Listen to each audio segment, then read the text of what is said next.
Do you just want to, and you'll have 5 minutes prep officially, even before the session. So you just want to think about it.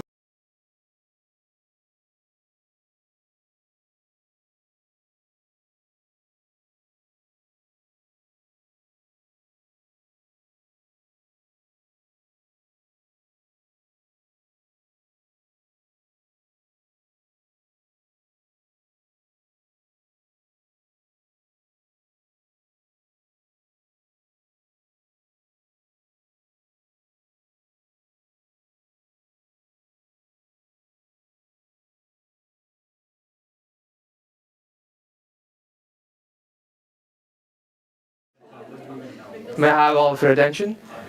Good evening and welcome to natChats. For today, we have a very interesting and a hands-on event for you all on the topic of ethics in Neurotech, the Ethics Bowl. This speaker series is hosted by NeurAlbertaTech, the leading and most prominent neurotechnology innovator network in all of Alberta, with our main goal to focus on innovation, collaboration, and education in the neurotech space. We hope you look forward to this event and our future ventures that will give everyone an opportunity to get exclusive talks from industry professionals, connect with others to expand your network, and a chance to win free merch. Before we begin with some exciting and thrilling debate, I would like to introduce you all to the main person behind this, Dr. Peter Andes.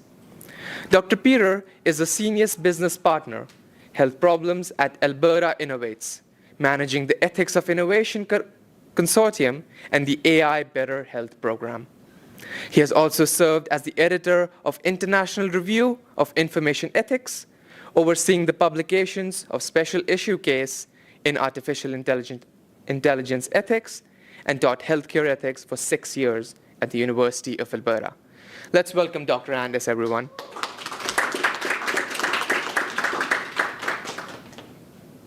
Helping him with the cases, we also have Dr. Tuba Yolas. She got her PhD in philosophy at the University of Alberta, focusing her research on artificial moral patiency and the ethics of creating AI systems with moral standings. She is also engaged in work on responsible AI and the ethics of using advanced digital technologies in migration management, and is a guest editor for an issue on the very same topic. And today, Dr. Andes will be managing and moderating the Ethics Bowl, and Tuba, Vanessa, along with our natChat project lead, Kashish, will be judging the responses of the team. We will leave the scoring rubric right up just for your reference. Thank you.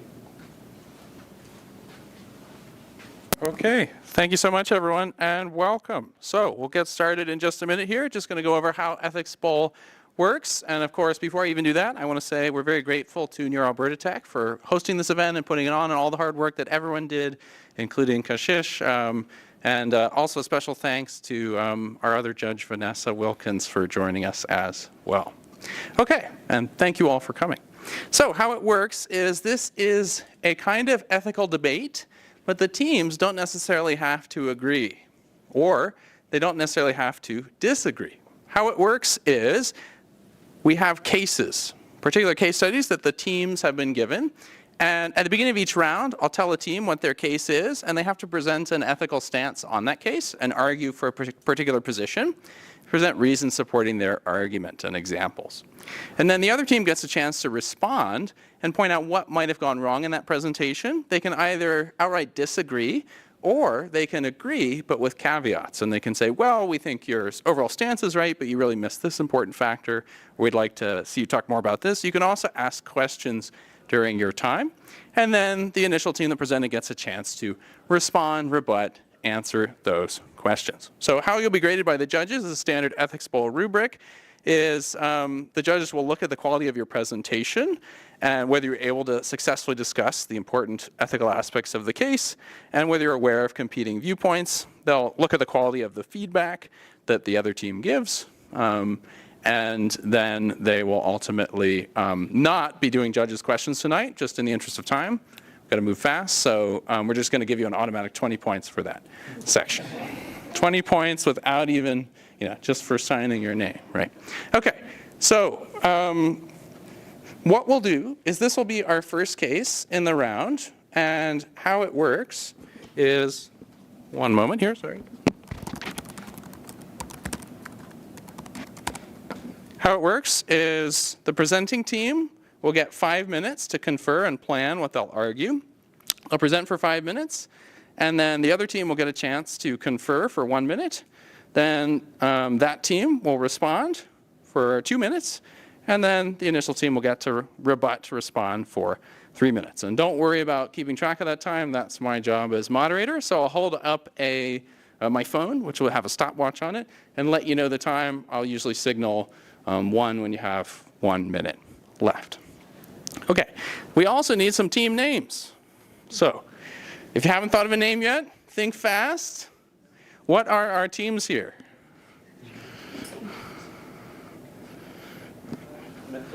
The Mental Monkeys. Well, please join me, everyone, in welcoming the Mental Monkeys.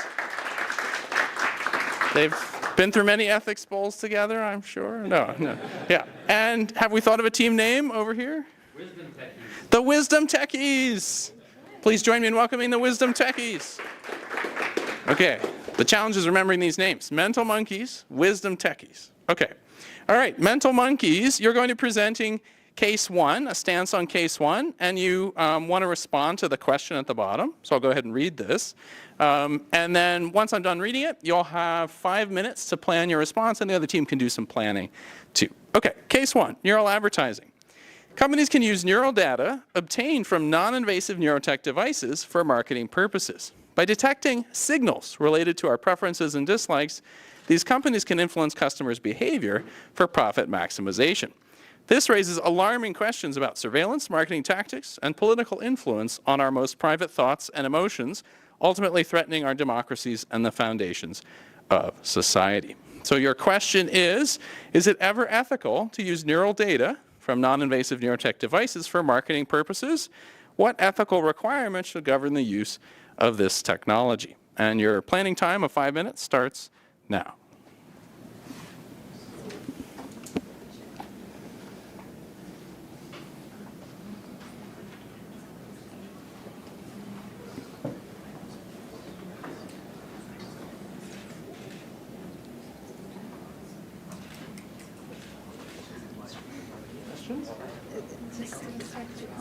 So 5 minutes for them to plan, and then 3 minutes to talk about it.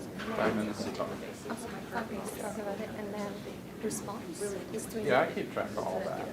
So you don't have to worry about it. You just be very judgy. Judge everybody. Yeah. You don't need to know the exact minutes, do you? I can tell you if you want. Precision.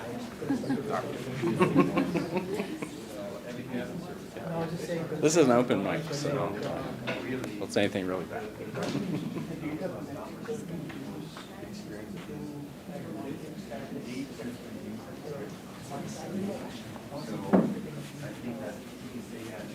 So it seemed to pick me up. Okay. Is it? It's just always listening. Okay.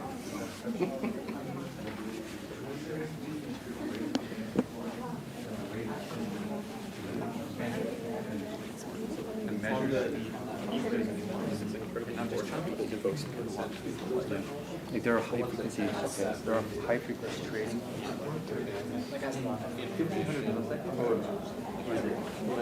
Assuming that somebody can store that data.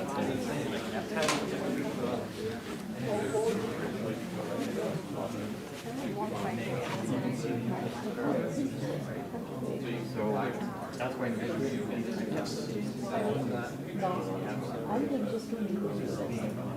Oh, okay. The teams? Okay. Great. Yes, I'm the one who's been corresponding with you. So this is just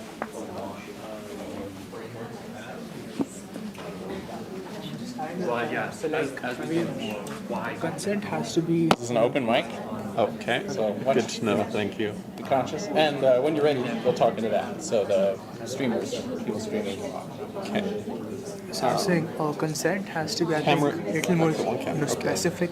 It should be specified. For instance, you say I sort of consent to taking the data of the kind of music I hear all day, but then you have to specify what data out of that is consented to. For example, I like listening to like say Bruno Mars. That keeps me happy.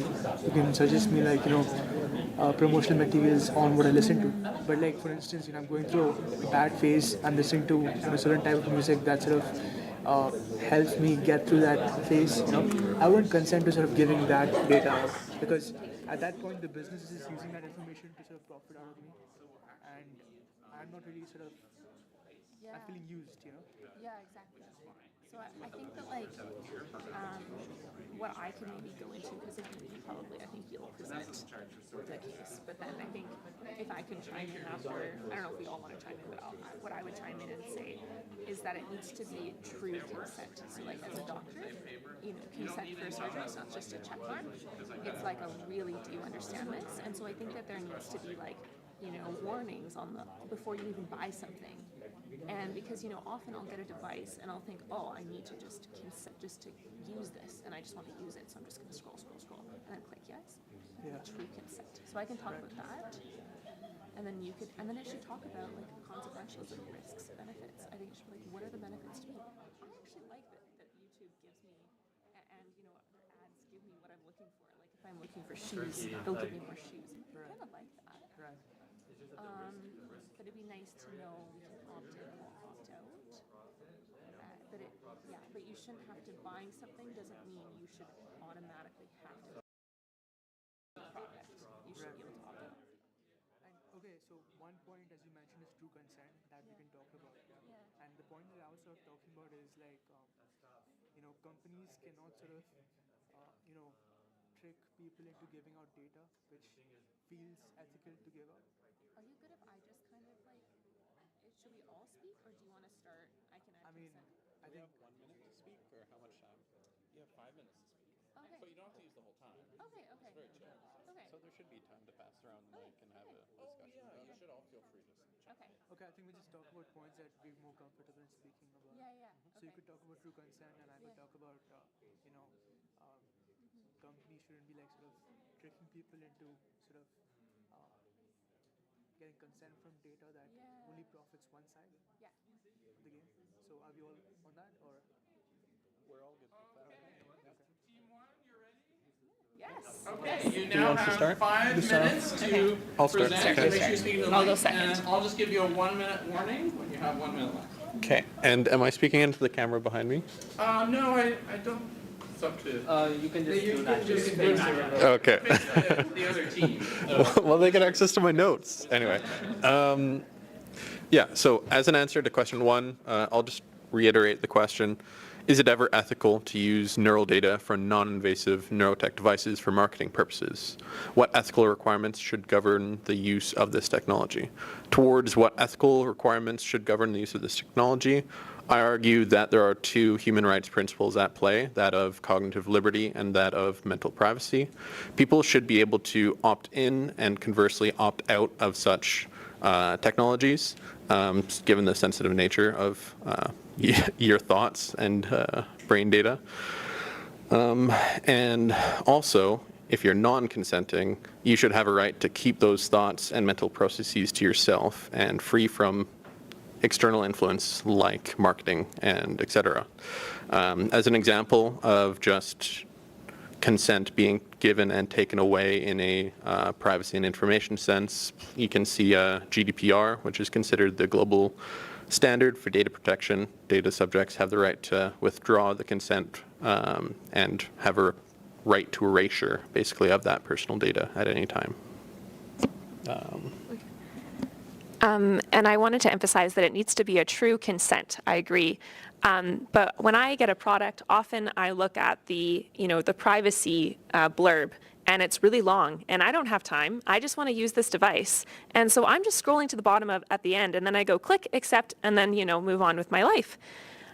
Whereas I might very easily buy some kind of a Neurotech product, whether it be a watch or something else, and then find out years later, wait, I've just given away my neural data, my privacy of my thoughts, my cognitions? What does that even mean? I didn't know about that. And as somebody who knows very little about even neurotech, that idea kind of scares me. And so I think that before someone even buys the device, they should know at the get-go that this has the potential to have neurodata collected, explain and define what neurodata means, and then know that it's optional to consent to have the data or not. Because if you feel like you've already bought this product and you have to consent in order to use the product, then that's not really a true and meaningful consent. And so I think that there should also be, kind of from a consequentialist perspective, we should be able to know, what are the benefits to me of having my data collected? How will this benefit me? I actually kind of like it that the algorithms on my computer give me what I want to see. It's kind of nice. But if I wasn't comfortable with that, I would want to know the potential risks and the potential benefits as well up front, so that it's a true consent. I'll just add to these points. So it all comes down to the sort of data that's collected. The data that's collected by companies from their users has to be data that sort of benefits both sides of the game. So companies can sort of use that data to sort of make profits. But at the same time, users also benefit from that data because they get something that they really want. It shouldn't be a one-sided game where companies sort of take that data to just maximize their profits and the user just feels used. So I mean, if you want an instance of this, I could sort of tell you, like, say a company sort of takes data of the kind of music that an individual hears. That sort of helps the users sort of like listen to music that they like more, and that sort of helps companies sort of maximize their listening time on the app, right? But then again, like, there might be a certain phase of their individual where they would not want to sort of share that streaming period, I would say. That sort of data, they wouldn't want to share that because that's a little more emotionally based, as in companies could still sort of like use that data to sort of maximize their profits. But then the user feels used in this situation because that's not data that they consent to. As in, users might have said, they consent to giving their music data to the app, but then that's not what they meant, right? So it all comes down to the data that's sort of being consented to. That's what we define, by ethical. Yeah. And I'll just say one more thing in the last 30 seconds. Like I said, consent, it can't just be a checkbox thing. It has to be true and meaningful. And the ethical principles that need to govern this kind of idea are being, in a sense, users. How we think about patient-centered care? We need to think about client-centered care or buyer-centered, thinking about the risks and benefits to them, and also be guided by transparency and not deception. All right. Thank you very much, Mental Monkeys. Okay. So now you have 1 minute to plan your response, and then you'll have 2 minutes to respond.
To respond.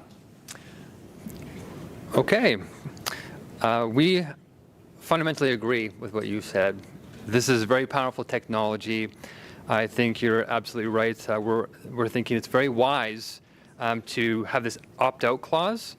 But more than that, we also have to make sure the privacy is not just accountably held, but very clear so that we can give informed consent, right? Right now, if you even look at the business standards of current practices, it's not clear. It's very obfuscated on purpose. And the legal protections in modern society are also very low for people who can't afford lawyers. So one of the innovations we think could be made on this is, to build off of what you're saying, is we could include in the terms the worst case scenarios of what could happen if your data was misused. And I think if we did that with a lot of the current products, people would be more cautious because this could go wrong in a lot of nightmarish ways. People, I think, need to know that. And I absolutely agree. I think we agree that the buyer-centered or just human-centered care, where people are in some sense kind of sacred in some way, they're not just a commodity to be sold with their most intimate desires, I think that has to be top of mind. And just to add to what he said and what you guys said, another example of how we could govern advertising in this case is if, in terms of ads, like for example, if you see a particular product being popped up, they could mention it's based on the neural data that we've been monitoring, like your data or like similar age group or demographics. So another thing is just mentioning those key points. Okay, this is neuro-central advertising or not. So that kind of puts customer at ease as well. So am I being manipulated or not? So otherwise, like, I totally agree with every point you said. So kudos to that. Yeah. Okay, perfectly ended on time. Well done. Now the mental monkeys have 3 minutes to respond. Your time begins now. One thing that I'd like to do is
Okay. So I think we really appreciated one of the things that you said, especially about a human value, and I think that concept is human dignity. And in the context of medical ethics, we can't just transgress human dignity just to get, the hospital beds clear, just get the outcomes that would be make things more easy for us. We have to always make sure that we uphold human dignity, and I think that we need to do that in technology as well. And so I think that one of the ways to do that, to make humans feel that sense of dignity, that they're not just being coerced into having their data shared for marketing purposes, is to actually make it they're automatically opted out. They're automatically not sharing their data. Then they have to choose to opt in, because we know that with the organ donation data, if it's an opt-in versus opt-out process, it makes a huge difference. So in some countries, there's an opt-in process for organ donation. We have way less organ donors. Other countries, people don't really know that they are already opted into organ donation. They have to opt out. Most of them don't. Their organs end up getting donated if they get into a car crash and have a brain injury, that kind of thing. So I think that consent is not real if it's coerced or manipulated. It has to be real, and I think the best way to make sure that consent is real and uphold human dignity is to make sure that sharing data is automatically not shared. And towards your point of access to information and informed consent, to cite a resource, one of the core thematic areas in the Consumer Neurotech report created by the NeuroRights Foundation was access to information. There is strong consensus, GDPR for instance, that companies must provide clear and accessibly easily accessible information to individuals about the processing of their data and their rights as data subjects. Every form of regulation emphasizes the importance of transparency and access, as well as the opportunity for data subjects to submit information requests. However, in this particular report, 26 of Neurotech companies currently on the market, over 85% of surveyed people or companies, did not meet the minimum standards for this access to information. It's a big issue in the industry, just according to their policy documents. And even among those 4 companies that did, none of them explained the sensitivity of neural data and other information that can be decoded from it today. I'm just going to add like one last point over here. So as my colleagues mentioned, the default should be like, you're opted out and you choose to opt in. And this is something that, a lot of platforms need to transition to. Like, for example, LinkedIn, right? In September 2024, that automatically set their users to use my data and for training content and creation of AI models to on. So users weren't even informed. And this was a breach of privacy, I would say. So that's something that we need to take care of. Thanks. All right. Thank you, Mental Monkeys. Okay, judges. Certainly give both teams a round of applause. First part of the round. So judges, just make sure you tally up your scores for this part of the round. And then we'll have the Wisdom Tax present case 2. So we'll start your planning time. You have 5 minutes to present case 2. We'll start that now.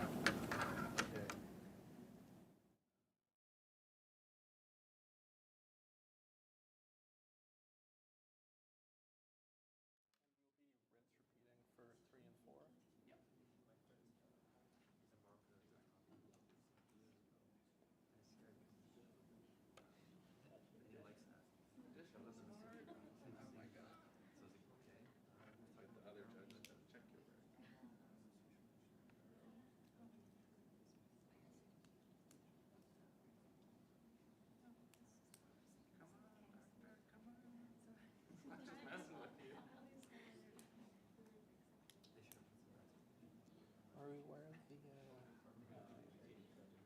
GINA, like the Genetic Information Non-Disclosure Act? It relates to the next one, like on social inequalities. There's an idea in neuroethics that we might need like a similar document, like a NINA, Neurological Information Non-Disclosure Act, just to prevent against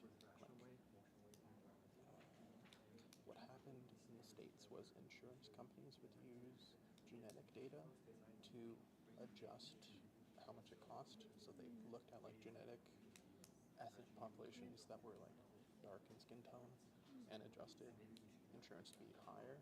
So they had to make like a Awesome. So it should be limited, yes, in these ways. And if to be extra safe, we could say you could start with just medical because it's more regulated. Yeah, that's good. Yeah. And then based on findings, we can further expand to the adjacent markets where the technology could be used. Yeah. Medical issue is covered by public fund healthcare. Yeah.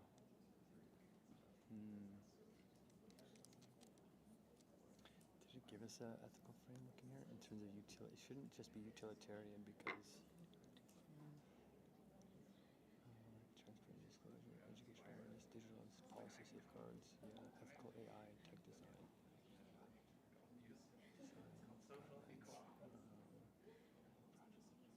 Exploit subconscious bias, yeah. So neuronudging is subconscious bias.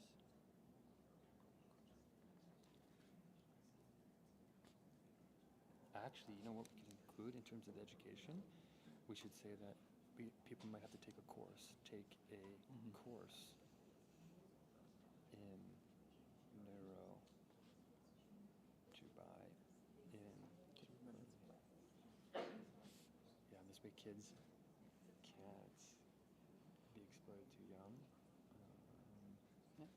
Because it's like once this happens, like once they have access to your thoughts, they might have data like with AIs, they train it with all this data, but unexpected things happen, like unexpected value. Like they coded an AI to learn chemistry and it learned something with Python for that or Persian. Yep. So they could do that with us, right?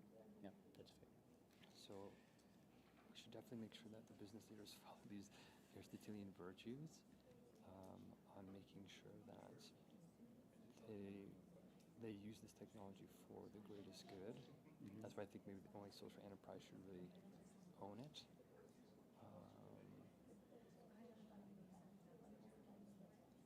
And that if they reach certain market caps because they do discover like something we didn't know before that radically increases the wealth, you know, trusts and utilities, trust and utility should be, like when it transitions into utility, should be very clear.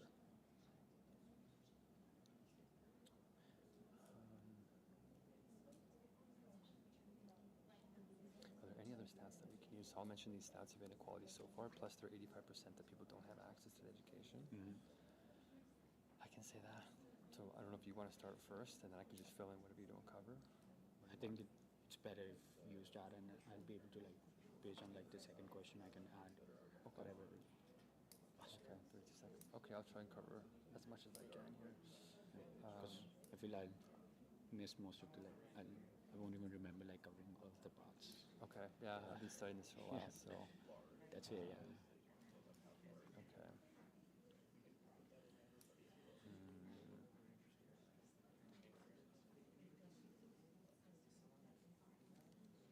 Okay. These people are professional debaters. They prepared for this. Looks like it, yeah. Before you begin, I'll just read the case real quickly for everyone. So case 2, the Neurotech privilege. The deployment of neurotechnology can exacerbate existing social inequalities. If access to advanced neurotechnology is limited to the wealthy, it can further increase the gap between the social group and others, whether at the international, national, or local level. This can lead to social tensions and conflict. The question you have to answer is, should private access to neurotechnology be limited? Should neurotechnology only be available in cases where its deployment addresses a medical issue and is covered by publicly funded health care? So your time starts now. You have 5 minutes to present. This is an extremely important question and pertinent to our current global and local situations because tech currently is increasing wealth inequality almost more rapidly than at any other time in human history. And not just in one country or the other, it's globally. This is a global phenomenon. And we've seen that 1% of the wealthiest own 45.8% of the global wealth, 10% own, the top 10% own 76% of global wealth, and the bottom 50% own only 2% of global wealth. And the global poor as a whole make up 84% of the global population, and they still only own 45% of resources. And we think that's because tech has exploded in the last 2 decades, and we haven't seen it increasing equality worldwide. So we need to do something radical to offset that. And I think the limitations on private access to these very powerful technologies is not stringent enough. It's not regulated enough, especially at the global level. In fact, we don't have a global government worldwide. The United Nations is sort of like a voluntary sort of agreement structure, which is in disarray right now, and we have 3 potential world wars. All these things are happening, so we have to strengthen these regulations before we sort of introduce Neurotech, because these aren't ordinary technologies. These are incredibly powerful, and it's almost like a no going back. Like once we do it, it might unlock things we can't even predict right now because they're so powerful, just like AI is surprising us every day. So we think that some of these limitations on private businesses should happen first, and then in medical cases, making sure that they're absolutely extremely high standards, just like medical practices normally are. So because that infrastructure is already there, we think that we should start with medical first, and then as we learn the limits of it, very cautiously expand. And if we do expand into for-profit enterprises, to make sure that the business owners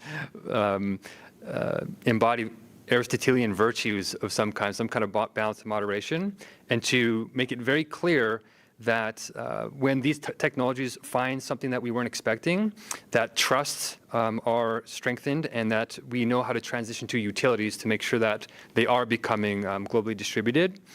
And that if a private enterprise maybe doesn't meet that threshold, we should embrace stakeholder capitalism at minimum, or just plain old social enterprises.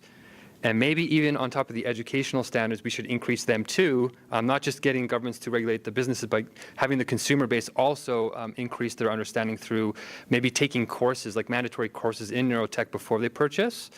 So they're absolutely clear on everything that they need to know. Because neuro-nudging and subconscious bias nudging are extreme concerns, and we should make sure that people understand they can be manipulated rationally, emotionally, and through their environment. Those are the three main ways of making change. And this concern is enhanced because the other side in their previous argument said that the current consumer base only has, like 85% of people don't have access to this information. So we are radically increasing the exposure of it without putting in all this regulation. So we absolutely think we need to put limits on this much more strongly than we are now, and making sure, I'm a philosopher, so I think those limits should be wise and based on flow states, which is about rates of change. And human cognition and identity, psychology, who we really are on the inside depends on how fast we change our identities. So I feel like there are studies to show that the sort of highest good and service that human beings look for is these peak human experiences of timelessness, complete immersion, intrinsic enjoyment. It gets down to this experience of something truly human, this dignity. And if these companies and this medical tech doesn't respect that, then we're going to be depriving us of these flow states. And if we don't have these extremely nuanced measurements, then there's so much room right now to manipulate people's conscious experience that I think we need to put a lot of funding into making sure that human beings can't be deprived of this ultimate experience, no matter what the technology really is. But neurotech in specific needs to be held to this extremely high new standard and not just play by the old book, which is not good enough for this level of power and control over other people, and in terms of the exposure of people's mental states. So I think all that stuff needs to be taken into account if we're going to stop the current wealth inequality and stop it from increasing into the future. So I don't think I have any more information to add here, but I'll just say, just to reiterate, yes, we need to limit the private access. If not, it should be more open source, like the way we've been doing things in AI. Everything is open source, so like there's a democratic governance around AI when it comes to no one is, in terms of private access, no one is doing whatever they want for their profits. It's more governed in that way because everyone has access to it. And in terms of the second question, should neurotech be only available in cases depending to medical issue? In the beginning, yes, because it's highly regulated. So we'll know like the uses. If the technology is being deployed, it's after meeting all those thresholds. And once we know what the utility and use cases are, it should be deployed to other adjacent markets for the welfare of the people. And yeah, that's our case. Okay, thank you. Wisdom techies. All right, so you have 1 minute to plan your response, and you'll have 2 minutes for the response.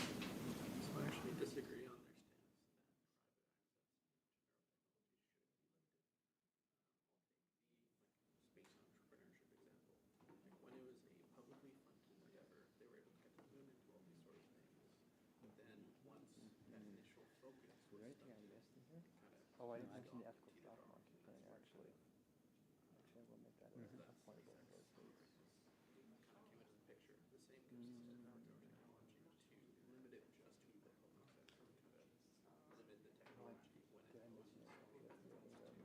It shouldn't just be about utility. Yeah. I'm trying to get his points down. Did mention most of the stuff.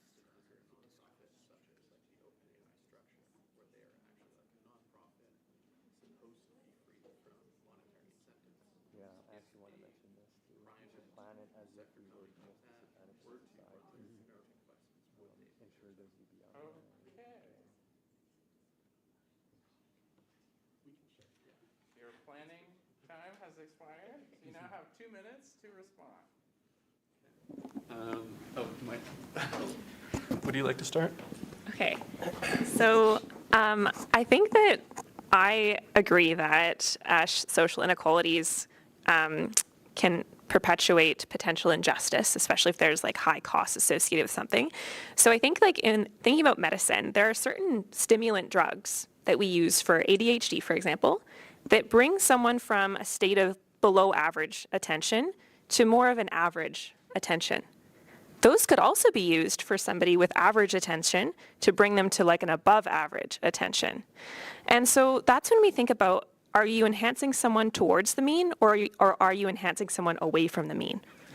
And I think we think about that with doping in sports, steroids. We look down upon that. We want everyone to have more of a level playing field. We want anyone's disabilities to be corrected so that they're equalized, but we don't go beyond that. And I think that if we made neurotechnology that's enhancing, very expensive, it would perpetuate that inequality. There's actually a little bit of disagreement in our team, so it's it's for fun. So to play devil's advocate to your position, I would actually like to disagree that private access to neurotechnology should be granted. If we take, for example, like the case of SpaceX, where public funding to space entrepreneurship took us to the moon, but kind of teetered off, and they since have stopped doing that. SpaceX kind of came in, just kind of led the way for making that profitable and sustainable, really.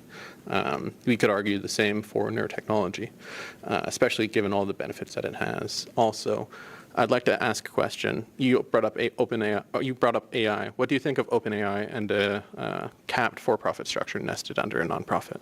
Sorry. Thank you. All right. Thank you, Mental Monkeys.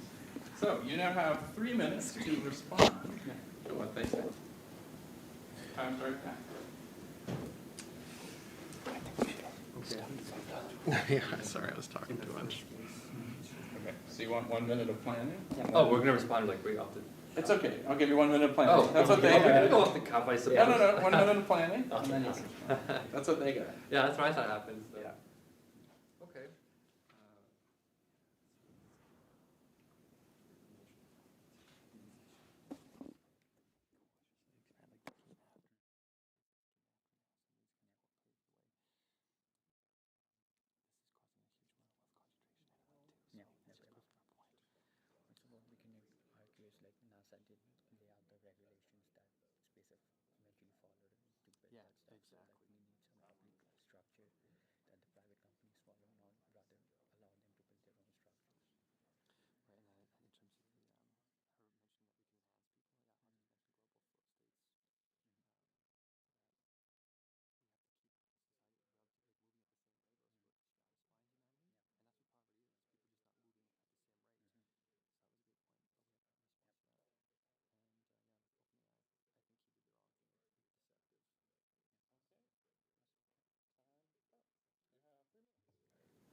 3 minutes? Okay. Okay, so I guess first things first, we agree that you agree with us. We love that. We think that you're absolutely right to state not only can this increase wealth inequality, but it could also increase like capability inequality. And it kind of gets back to what we said regarding those flow states as a heightened new metric in psychology, because this is a deeply psychological technology that society also has a sort of psychology of rate of change. And we want to make sure that amongst the competition within our species, we don't stratify it too much between the haves and the have-nots. And, currently, studies on IQ, for instance, are some of the best metrics showing that, long-term success is correlated with that. Except in cases of trauma. So we want to make sure that if we're putting implants in people's minds that are increasing their abilities in those ways, in predictable ways, that it's going to increase that wealth inequality we're already seeing. And there's more areas than that. There's like cosmetic uses that have biases in courts, where courts or judges are supposed to be trained against these sort of biases. They're still happening. So they can be magnified greatly with these cosmetic surgeries, even if we did start with medical. So we have to have a new standard to measure how extreme this is. And it doesn't just go for the individuals. We have to take it on a global scale because this is happening on a global scale. I think, too, in terms of SpaceX, NASA came first and paved a lot of guidelines. So SpaceX, I think that our argument was you have to start with this very careful, highly regulated space, and then if we find the limits to be wise and safe, then we can expand, and I think Elon Musk has taken advantage of that, but it's also leading to massive wealth inequality, so it's not regulated enough globally because we don't have a global governance structure or global government. And I think that what Sam Altman did with OpenAI was deceptive, and if we have that sort of stuff happening where people are expecting it to be open, and it's not open, or it's not highly regulated as if it was a government kind of technology or utility, we can't have that in the neural space because that's how we deceive people into these highly manipulatable states. So I don't like what he did there. I don't think we should do that. Just to add to your point of like OpenAI having capped profits, I don't think it's a good reference point because it's not something that has been placed on them. It's something they decided on their own, like, okay, we're not for profit structure, and now even they're like going towards like having a profit structure, like for profit entity. So they're like, it's more of a like self-governing things, what suits best for them and to them according to their goals and vision. They might say we're not for profit in the beginning just to gauge interest and maybe get those regulations like lifted, or maybe getting those verifications or like allowances for them to do things. But once the structure is in the place, they can definitely move to a for-profit structure. So if we want to take that into consideration, I think we need better governance or like better rules governing that, rather than just saying ourselves that we are not for profit. Thank you, Wisdom Techies. Okay. So that concludes round one, and judges will work on their score. And we're now in the middle of our. Can we make a bonus comment? And now in the middle of our session, we're going to hear from an innovative new program that's tech-focused and might be of interest to you all, that Alberta Innovates is running, called Ideate. So here to talk about Ideate is Erbon Turjo. Thank you. Thank you, everyone. No, that was a very insightful and very interesting discussion. I'm glad I came here, and I agreed with many points from both sides of the table. And when I was listening to it, I was thinking, we are having such great discussion here, but as consumers, how much of it is actually getting percolated to the ones designing these technologies? Are your voices getting heard in the design phase of the technology, right? Or is it purely profit-driven, top-down kind of thought process? And in that sense, okay, thanks, Peter. So as part of that mindset,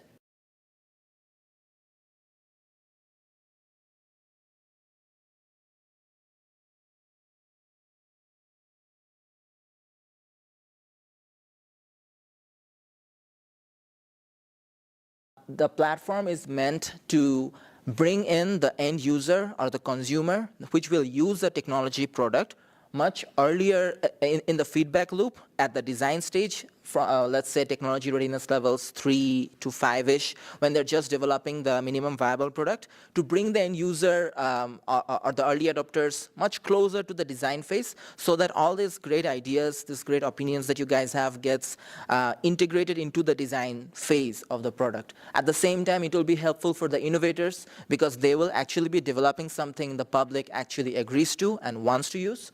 So that's kind of our motivation.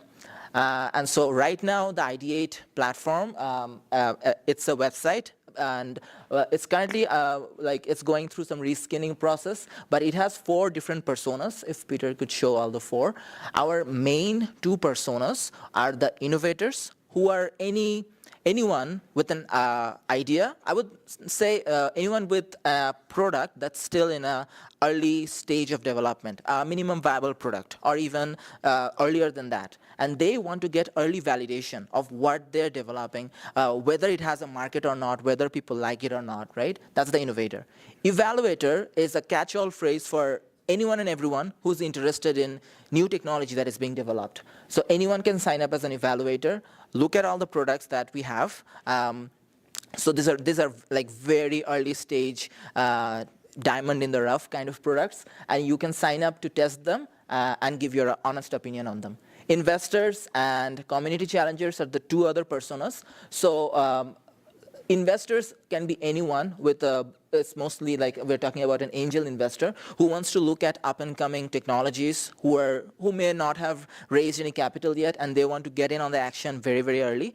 And community challengers is something totally new. It's anyone in the community, in this case Alberta, who wants to post a challenge or a problem that's affecting any community, and they think that problem is currently unaddressed or underaddressed, and they want someone in the innovator community to tackle it. It could lead to a new product or a new innovation, and then we can support that as well.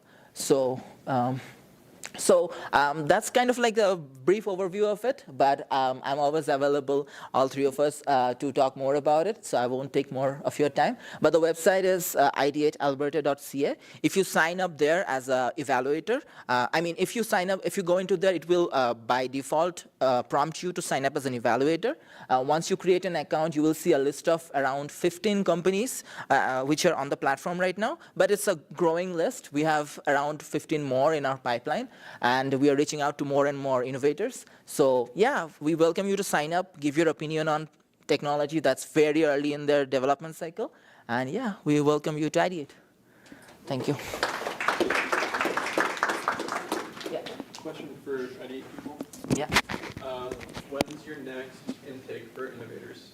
Oh, so the innovator process is like continuously ongoing. It's not cohort style. Like anybody with a product that they want to validate, they can contact us and we can get it inside. So it's all year long, right? Same for the evaluators. And I would assume the same for community. All the 4 personas, yeah. Reach out. Yeah. So, I just want to add something. Sure. So this is also the platform where, we always say that, the dream big and your dream will come true. So I would say this is the right platform because you saw the 4 persona. So even though we are here for your help so that, you can be evaluators, but you never know. Like, in future, you can be investor. You can be innovators, right? So by registering at Ideate, and when you go to the product list, I think that's really good platform for you to see, like, what kind of innovative devices people are actually thinking about, right? And investing a lot of money. So I think this is also eye-opening that was happening on this platform because you are still student, you are graduating, but I'm sure, like, many of you have many ideas, right? So I think this is something, best of the both worlds that, right now you can be evaluators, but in order to be innovator, I would say, like, just register to this site, and actually it would be good to go through entire product list and see your interest, right? So I just wanted to add my 2 cents on that. Thank you. All right, so we'll go ahead and move forward now to the second round where we'll be looking at cases 3 and 4. And to make this round interesting, we'll now allow judges questions. So you don't have to ask a question, judges. If you don't want to, you can just give them automatic 20 points. But judges, if you want to, you can ask a question. There'll be time for that at the end of each exchange between the teams. Okay, so now we'll have the teams focus on case 3. So I believe that was the mental monkeys, right? We'll be presenting on case 3. Okay, so here is case 3. Elon Musk's implant company, Neuralink, which aims to enable brains to connect and communicate with computers, has acknowledged that monkeys died as part of its testing procedures, but denies allegations of animal cruelty. In a blog post on its website, Neuralink addresses the recent articles that have raised questions around Neuralink's use of research animals at the University of California, Davis Primate Center, and said that all novel medical devices and treatments must be tested in animals before they can be ethically trialed in humans. Neuralink has been criticized for its treatment of monkeys in its research. What kind of benefits does neurotechnology have to provide, to justify surgical interventions in animals or their deaths? Can we surgically alter and kill monkeys to create a new gaming console that is neurotechnologically enabled? Or should we only allow lethal animal testing for building medical technologies? Okay, so mental monkeys, you now have 5 minutes to plan your response.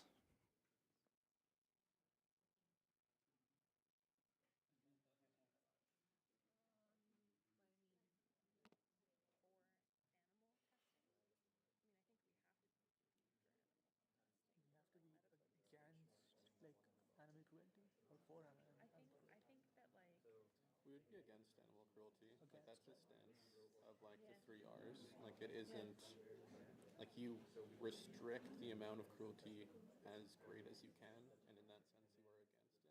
Every research does animal testing. It's not exclusive to neurotechnology, so there's no reason for a regulation to be put specifically on neurotech and not on everything else. It should be done in a way that follows the 3 R's. Wait, so if you're against animal cruelty, but you also want to advance the boundaries of neurotech, how do you sort of like what's your approach then? Well, I would bring it to the point of like, can we use entertainment purposes to rationalize animal cruelty? I would say no. I would say we can only do animal testing to the point where we solve health solutions like stroke, ALS, etc., and limit it to that. And if that device can then just conveniently be used for also things like gaming, etc., then it allows for it to happen. But we don't want to unnecessarily cause harm to these animals when they are basically just our earlier evolution. So we say like our stance would ideally be like limited use of animals and then use of animals for only the most essential applications of neurotech. I would say it has to be medically, it has to like the use of animals in research in this way that does involve implanting the device into the brain. Number one, you need to reduce the suffering as much as you can. So like, it should be obvious, but like anesthesia, pain relief afterwards, minimizing infections, there should be lots of things that are done to minimize suffering of this being, no matter what the research is for. But then I think that we should say that the research should only be for medically necessary purposes, not for entertainment purposes. Yeah, so I think that's what you were saying. Yeah. I didn't answer, and this is kind of a difficult question I think I'll have to look into, is like, it wants you to argue for what benefits neurotech specifically provides, like necessitate this. I think focusing on like the health solutions are probably for the best, but specifically what those health solutions are is difficult to pin down when it's so early in kind of life cycle. Yeah, and I think that, Let me just get my charger. I think should we only allow lethal animal testing for building animal technologies? Yeah, and not just any medical technologies, but like really, really medical, because you could just say if they're enhancing medical technologies, you could say that, like in terms of enhancement away from the mean. But I think they have to be like really, really restorative medical. Yeah, because there's 3 types of medicine. There's restoration, prevention, palliation. It needs to fit into one of those. It can't just be like. That's a good point. So if we think of like what a basic human being can have, like the 5 senses, we can start there. Like in the case of like amputation, you can give somebody a prosthetic, but argue that it's not sufficient because it doesn't regain their sense of touch of that limb. And there's something called like haptic processes where you actually like regain a sense of touch. There's like, oh my gosh, I can rant about it. There's a sports competition called like cyberkinetics where people like actually use like these haptic processors on devices and like there'll be like pressures and all. So, did you do a comp sci background? No, neuroscience. Strictly behavioral neuroscience. Do we want to go this way just so that, because I know, just to make it fair? Gotcha. That makes it more ethical. makes more sense. Is that it? The order of ethical is comp sci is least in neuroscience and medicine? Is that the argument or the opposite way around? We need to do things the opposite way. Okay. This way. I mean, I think I'm dependent on the computers. Would I be able to do my job without a computer? Would I be able to do my job without a brain? So monkeys, your planning time is up. You now have 5 minutes for your presentation. Okay. Would you like to start or? You can start. I don't know. Okay. Towards the question of what kinds of benefits does neurotechnology have to provide this technology, the primary argument for Neuralink is not the enhancement of, if by convenience these surgical robots can be used and provide like a restoration of function for people, and that device can be compatible with everyday people, then that opens up that market cap. But if not, like their focus is on just restoration of function. And for that, that is the true benefit of neurotechnology. To provide an example, let's say you have an arm amputation. You lose your sense of touch in that arm. There are things called haptic processors that are only enabled through the use of neural devices where you actually regain a sense of touch, pressure, temperature, et cetera, through quite amazing technologies. And this can be taken to a scale of hearing, like cochlear implants were one of the earliest form of brain-computer interfaces, and they have been wonderful for giving hearing to people that never would have had that sense entirely. You could say the same for anything. As far as if entertainment purposes rationalize the use of animal testing, we would argue not. Like that's the 3 R's. But however, health solutions would merit that form of testing, as there are wide arrays of testing that already achieve that purpose. Yeah, so just following on, I think the use of animals in testing should be sort of minimal and only be used when crucially required in, say, life-saving technologies. Yeah, and again, going towards the 3R principle that my colleague talked about, like reduce, use few animals, improving, by improving experimental design. For example, you could use machine learning models to predict brain responses, and then you could refine, improve procedures to minimize pain, give them lesser suffering, basically. Sort of use non-invasive monitoring methods like EEGs, instead of implanted electrodes, and then replace, so use alternatives to live animals wherever possible. So like brain organoids and those kind of stuff. So minimal use of animal, and then. Yeah, that's mostly it. I think it's all about sort of prioritizing non-invasive and using minimally invasive techniques to sort of provide for the benefits of these animals. Yeah, so and just getting back to that first question, what kind of benefits could neurotechnology have to provide to justify these kinds of experiments on animals? Well, there's a lot of neurodegenerative conditions. There's like ALS, there's MS, there's people with Parkinson's who have lots of mobility challenges. And if there could be a neurotechnology that would help that, that would be great. And I think that it should follow, any kind of research should follow the same research guidelines that have been developed by years, over the course of years, for other neurosurgery or neurological medical interventions. I don't think that we have to reinvent the wheel. I think that we can kind of look back to the other medical guidelines that have been developed for the ethical use of animals.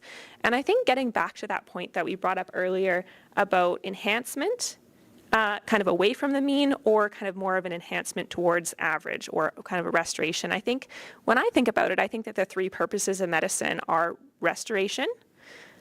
Your leg is broken, we fix it. Prevention, your A1C is going up, let's try to reverse that with diabetes. Or palliation, let's reduce your suffering, your really physical suffering.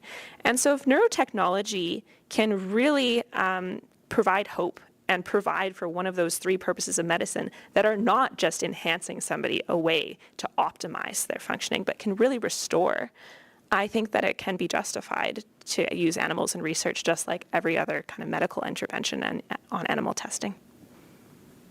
I'll just add one last point.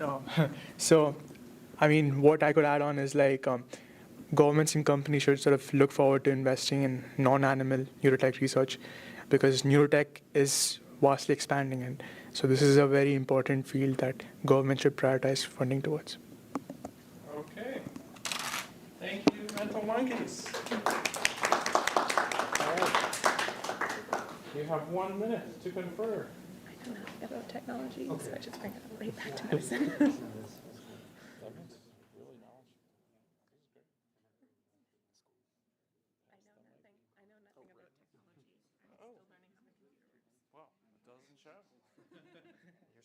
Neurotech very ably. Yeah,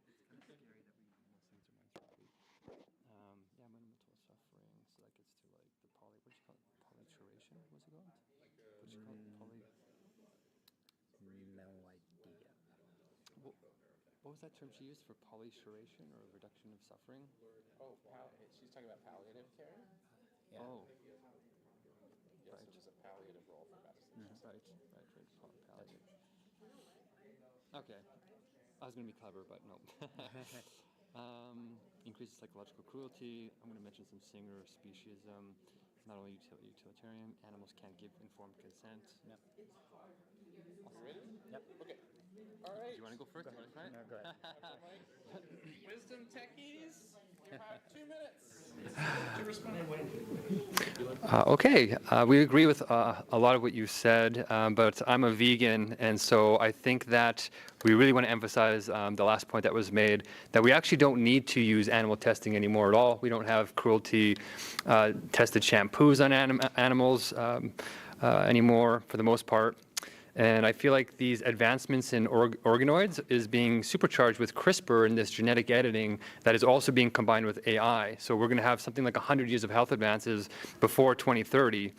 And I think that we should really try and push all the research towards this more, I guess, humane way of having this research performed, because it has a secondary effect that a lot of people don't realize, is that when we're cruel to other things, it increases the cruelty of our own culture, because this lack of insensitivity, this indifference, actually has an effect on our own identities. We reflect off of the things around us.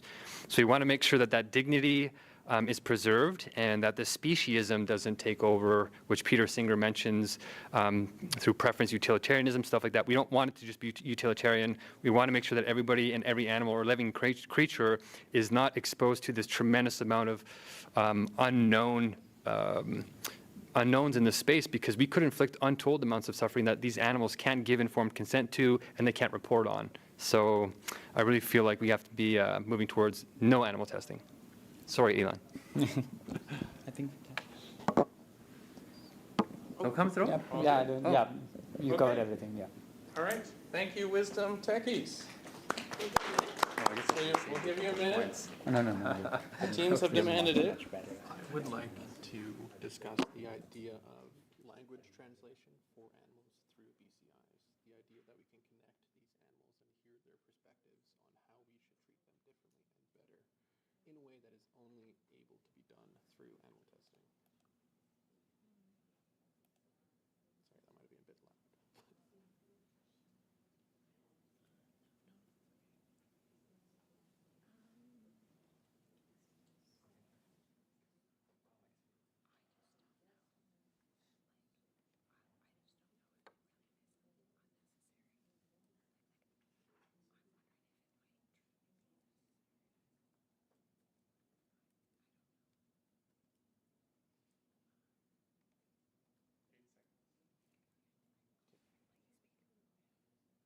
Do you think you have a good take on this, or should we bounce it between us two? Okay. All right. Mental monkeys, you now have 3 minutes. Between us, sorry. Towards the absence of research testing on animals, I'd like to ask a question. Unfortunately, you won't be able to answer it, but what would the concept of translating language from these animals to better understand what they would like to see in the world, what their rights are, how their societies operate? It already operates to an extent. I know there's a AI project deciphering whale language into human. With these BCI devices, we are able to obtain neural data from these animals, which can only be done through testing them. It's the only way we'd be able to translate kind of more directly with them, should language not exist in their species or be undecipherable to us. I'd bring that point up and pass off to... Sorry. So as I said earlier, animal testing should only be limited to the most crucial and essential applications. So, and we still stand by that because, for example, back in the 1990s, they used macaques or like type of monkeys to sort of test for DBS, deep brain simulation, and they basically introduced a neurotoxin. Although it was in a slightly cruel approach, they used like electrodes to sort of induce DBS. These animals suffered, quite some distress and a lot of motor impairments. But then a major big breakthrough was found through this process. A lot of findings from this one experiment actually has benefited over 160,000 people over the years. So I feel, animal cruelty should only be limited to the most essential sort of applications, and we shouldn't prevent, usage of animals if it's used for a very essential application. Yeah, I think I'm really sympathetic to your point. And I think that, we like to think, oh, the end justifies the means, but what if the means is unethical? And so I think that there's some people who would say that, consuming meat is totally wrong and should never be done. Or consuming meat even from factory farms is okay. Or there's that middle ground of humane meat from really humane, dignifying kind of farms is okay. And I think with research, there's also that spectrum. No animal research is okay, all animal research is okay, or only the most humane, minimizing of suffering, respectful treatment of animals is okay. And so I just want to admit that that tension does exist, and I see that. Okay. Well, thank you, Mental Monkeys, and thank you, Wisdom Techies. That ends our dealing with case 3. Do we have time for judges' questions? Not really. Judges, you got one burning question? Anybody? Okay, we'll have one question from judges for, it's for the presenting team. Yes. So from what I hear in your guys' stance, for gaming, you're against animal testing, but for healthcare and like really medical situations, you're in its support. But what do you think really decides what's an urgent and important use case and what's not? So did you have any opinion and thought on that? So I think we did bring up that restoration of function, like those real medical things that are going to make a huge difference in quality of life in terms of restoring somebody's mobility if they have Parkinson's disease, or save their life. And so I think in terms of reversing ALS. So I think those more serious things would be the things that we think are justified, unless anybody has anything different. Well answered. Oh, but animals must be treated in a humane way in the process. There's, treating animals in a very, very cruel way is never okay. Thank you so much. And one other question from our other judge? Just a clarification question, because I couldn't follow, I don't know your name. Davis? Davis? Davis, yeah. Okay, so I couldn't follow your point about translating different species of animal language. I couldn't see how it responded to the question? Yeah. Or okay. In the case of animals, I would make a case that we can better minimize their suffering by understanding their suffering. Through translating their thoughts and their language, we can better understand that. And that is only achieved through testing with them. That would be a pretty utilitarian view, but I'm fairly sure the 3 R's are utilitarian. Okay, thank you. So, thank you, both teams. Judges, you can tally your scores, and in the meantime, I'll introduce case 4. Okay, mind reading. Our final case, so the Wisdom Techies will present on this one. Sometimes suspects lie to police. Is it ever justifiable to use non-invasive neurotechnology to detect lying or access the thoughts of suspects? Should this only be permitted with a warrant approved by a judge? What should police do about embarrassing or personal details that come to light, unrelated to the case in question, in their use of neurotechnological devices on suspects?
that in terms of neurotechnology as well. Right, and I think there's laws to say that unethically obtained evidence. It's inadmissible Yeah, to begin inadmissible. with. Inadmissible. Yeah. Inadmissible. So, yeah, I guess you could probably say this probably better than I could even. Must be strict guidance to ensure information used to purposes obtained.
Wisdom techies, you now have 5 minutes to respond.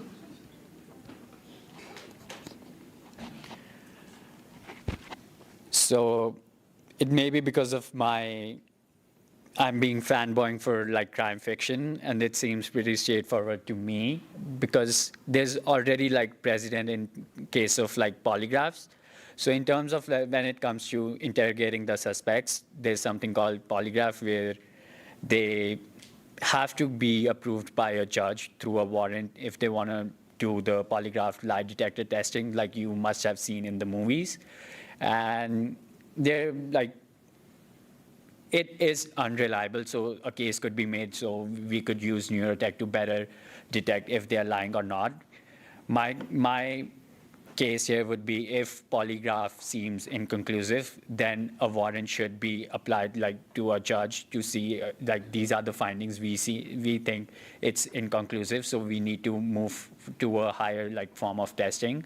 So then again, like the structure is already laid out, which we can follow in terms of Neurotech as well. So that seems pretty straightforward to me. In terms of like embarrassing or inadmissible information. Again, there's structure and guidelines when it comes to information that wasn't obtained in the most legal manner. It is inadmissible and cannot be used against the victim and against the suspect. And also to add to that, when it comes to investigating or interrogating a suspect, if they happen to share like any embarrassing or like any consequential information not relating to the case, the officers have to, like under the law, have to retract the information or like just black it out, so like investigating officer doesn't hear or like look at the information to like preclude them from any biases that they might form or use that information against them. So I think like our law has already established a great structure when it comes to using the information against the suspects and like what laws they have to go through in terms of like enhanced interrogation techniques. So I think like we can use that in terms of Neurotech as well. Yes, I think we have to be very careful with this, especially in the judicial system, because it's a bit of a slippery slope. And we've seen in the past that it's very easy to uncover evidence and be tempted to use it. And in terms of crime in general, it disproportionately affects the poor and marginalized communities, because crime isn't just the individual act, it's a socio-economic phenomena where people are, there's more likely to have, marginalized groups have these neurotech technologies applied to them and having all this extra vulnerability applied to them as a group. And I think that if we don't set very strong limits, maybe even stronger than what we currently have, we're going to disadvantage a whole other sector of society. And, in terms of Rawlsian ethics, we have to imagine ourselves as the most disadvantaged in society and try and make laws as if we were going to be subject to the technologies more than others, especially if we're subjected to a lot of injustice in society. At the same time, we have to be careful because, we have to have reasonable search and seizure. Charter 8 of the Canadian Charter of Rights and Freedoms make sure that we have the least invasive forms of finding that information. This should be an absolute last resort. And it even kind of gets into things like pre-crime. I don't know if anybody saw Minority Report, but we could uncover technologies, or we could uncover sort of like thought patterns that might indicate that somebody might create crime in the future. And so what do we do about that? We don't want to penalize, or if we are going to penalize people, we have to make sure that we're absolutely making those rules before we start making this technology. And if we are, using this technology in a sort of police setting or judicial setting, objective recording of the people who are performing the testing should be there, because law enforcement is not, they are subject to bias too. They're humans. And we have body cams on police, and we have voice recording in the courthouses for a reason. And just recently there was an article saying that police officers confiscated somebody's phone and like took pictures off that person's phone thinking they wouldn't get caught. So imagine that with your neuro data, right? So I think that we really need to be extremely careful. And I know there's an Elon's, well, maybe I'll say this for the last one, but, well, actually, no. There's an impetus to use AI because we have to keep up with, there's an impetus to use this technology because of AI, because we need to sort of keep up with it. If you can't beat them, join them. But that sort of haste should not overcome this process. And I think it might even need to be stronger than what he alluded to. So, yeah. Thank you. Okay, thank you, Wisdom Techies. All right. Temple Monkeys, you have 1 minute. So come forward.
Towards this point of mind reading, I want to start with a question of mine.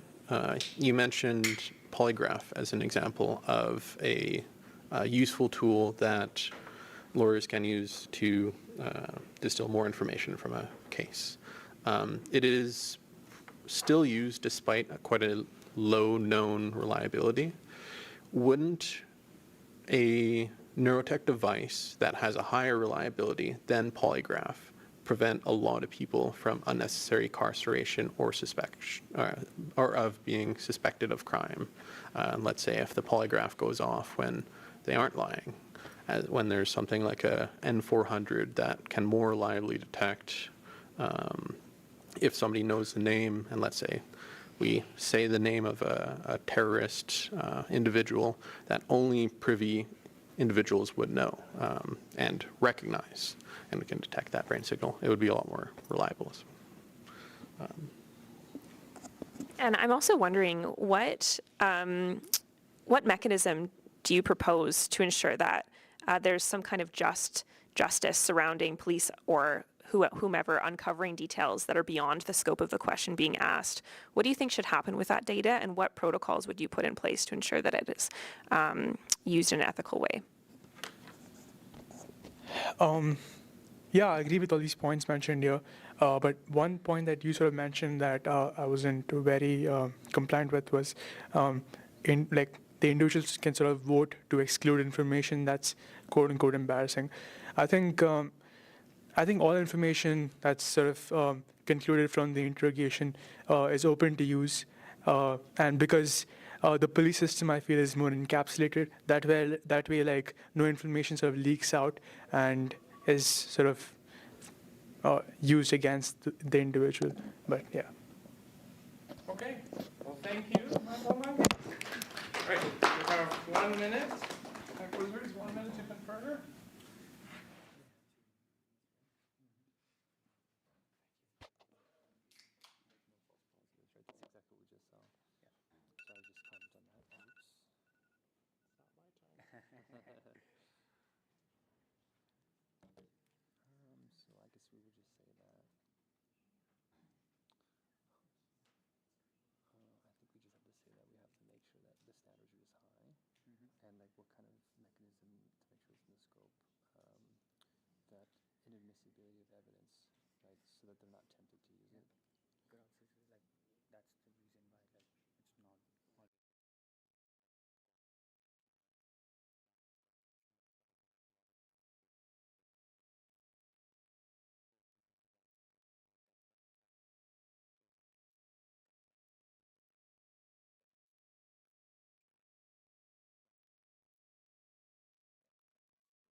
I have 3 minutes to respond. So in terms of mechanisms, I guess you were asking, like, I don't think it will be solely like technology, like figuring out who the liar is, or like how do we judge that. It's more of like a human and technology coordination to figure these things out. That's why we have like lawyers from both sides present at the interrogations, just to make sure like we don't wrongly accuse someone of the crime they didn't commit, or like no one gets by the crime they did commit. And in terms of like Fourth Amendment rights, like these are the kind of mechanisms we already have in place. In terms when it comes to Neurotech, I guess it's again uncharted territory. We don't know how to use it in the most efficient manner. So definitely we need to have some kind of like human, and again, to reiterate my point, human and technology coordination, just to make sure like we don't get any false positives, we don't wrongly accuse anyone, we don't use information that's really not necessary. So yeah, I think we'll have to see how the technology plays out, and based on our experiences, we can definitely formulate more legislation around the ways of doing things in a more lawful and better ways. Yes, and in terms of the mechanisms for the scope of making sure we're using this in an ethical way, so there's already laws saying that if you do uncover something that's not in the scope of the case, there should be it should be inadmissible in court, but they should also have to destroy it and have a way to prove that it destroyed it. And then if it has to still be a part of a record, then to make sure it's redacted, just like normal. I think more importantly than that, though, is making sure that the justice system and the way that we look at human beings in general needs to change to one more to, instead of about incarceration or treating criminals like criminals, which increases recidivism rates and makes people hardened criminals. We need to focus more on rehabilitation and treating people who are acting poorly as humans so that they start to integrate more into society. So if we do use neurotech to judge people and they have performed these crimes, to really only use it in the most severe cases to lower this risk of privacy invasion, but also so that we can rehumanize people in terms of these greater social causes of what induces somebody to do that behavior. Because if we do uncover a lot more crime or thoughts about crime, we have to trace it back to these deeper causes, which is, separating us from our true nature, which is good and empathetic human beings who are compassionate. So as long as the law, I think, is based on that fundamentally, and we build all of our regulations off of that, I think that this could be a good technology that addresses your concerns. Thank you so much, Wisdom Techies. And thank you to both teams who did an amazing job given the limited time for preparation and coming into the night without too much time to do the preparation. Fantastic job. Judges, do you have any ultra quick questions?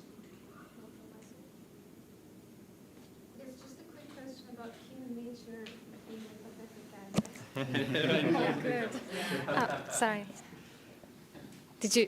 Did you hear me? The question was just a small remark about human nature, and then you thought that it's we are naturally empathetic and good, which is not too obvious to me. Oh, do you want to try? No, go ahead. There's this book called The Selfish Gene, and these studies on showing that human beings survived because we were cooperative, not because we were selfish fundamentally. So it's our cooperative nature that allowed us to survive through time.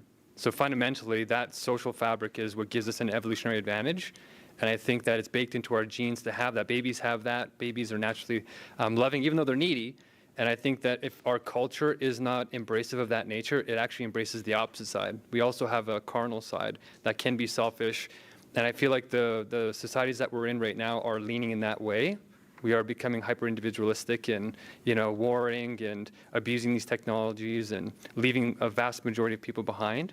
So I feel like the culture has a role to play to returning us to what we've naturally evolved through, like herd instincts and survival mechanisms. So I'm relying on those sort of studies in those books. So yeah, you're welcome. Thank you, everyone. So judges, you can tally up your scores. While they're doing that, do we just want to go around and introduce the teams? So you could say your name, and if you're the student at the U of A, you could say your major, right? Me first. My name is Mark McCormack. I'm a philosophy undergrad, but I've been at the University of Alberta for, I think, 15 years, performing various kinds of activism, which is why I have some answers to these questions. And I'm hoping to sort of help induce a paradigm shift around this concept of universal logic to sort of address the AI problems and our cultural problems. And I'm hoping to start a peaceful revolution, going on some hunger strikes here and there, and really hoping to make sure that these technologies are used with wisdom. Hi, everyone. So my name is Vasu Birwal, and I'm a third-year computer science major. So the whole idea of doing thing was just making sure I get my opinions out there, because I feel technology should be more accessible and easily available and efficient, like for everyone to use, and make sure like we build it in a way that benefits, if not everyone, most of the population out there. So yeah. Hey guys, I'm Tanush. I'm a third year computer engineering student, and I'm just here to have some fun and meet some geniuses like you. Geniuses like the judges.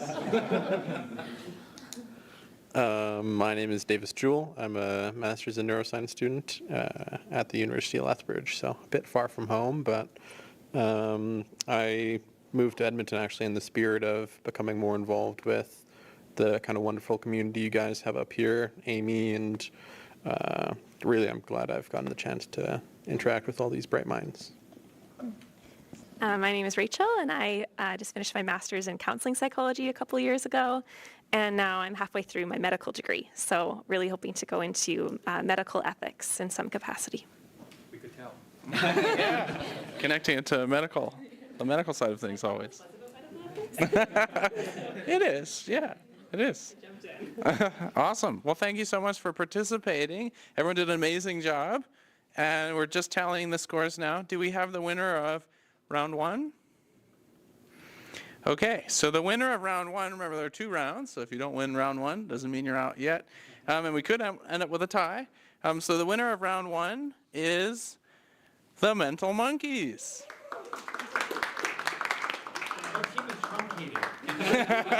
So maybe you need a handicap for the third person who wasn't there, yeah. We'll take it up with these guys, take it up with the judges, right?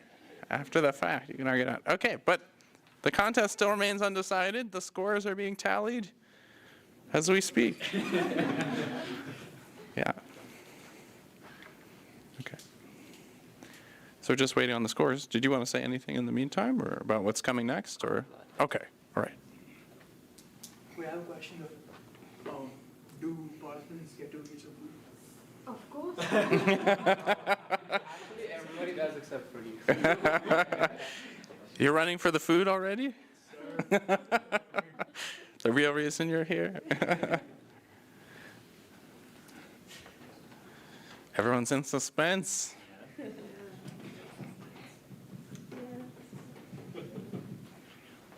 Are we ready? Okay. It's a friendly competition, so nobody get too upset.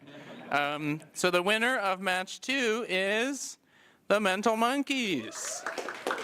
So I know it was 3 versus 2, but at least for now they take the prize of being celebrated as the winners of tonight's event, but it was incredibly close, I must say.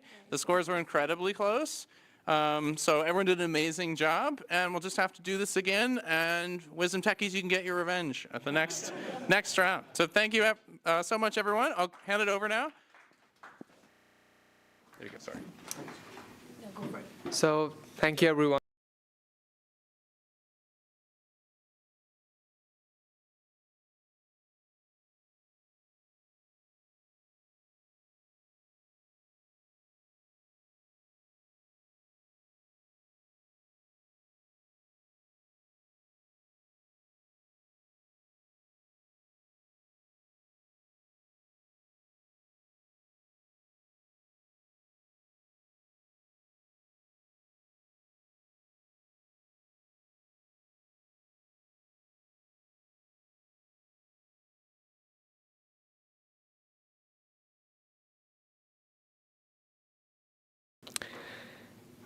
And I would also like to thank Dr. Andis and Dr. Yolas for helping us put together such a wonderful event, and would like to present you both with a token of appreciation.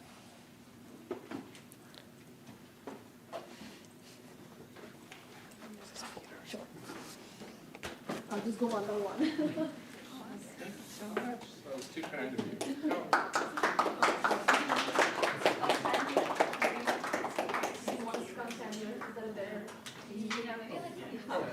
That was not necessary. Thank you so much. Thank you so much. Thank you so much.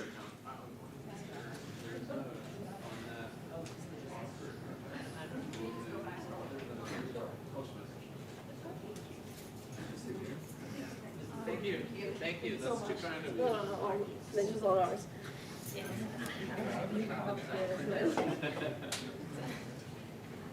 I got good for the meeting room. We just go with that exact city.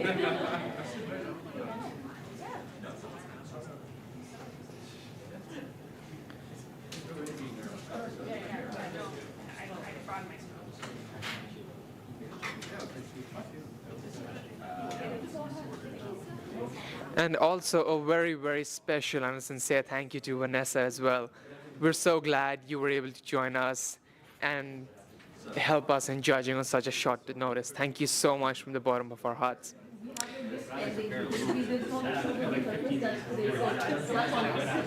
I would also like to thank our sponsors, without whom this event would not have been possible, and also encourage everyone to fill out our feedback form, which gives you a chance to win $25 as well, and let us know how we did in the event. And I now invite you all to please network and enjoy the food. Thank you so much.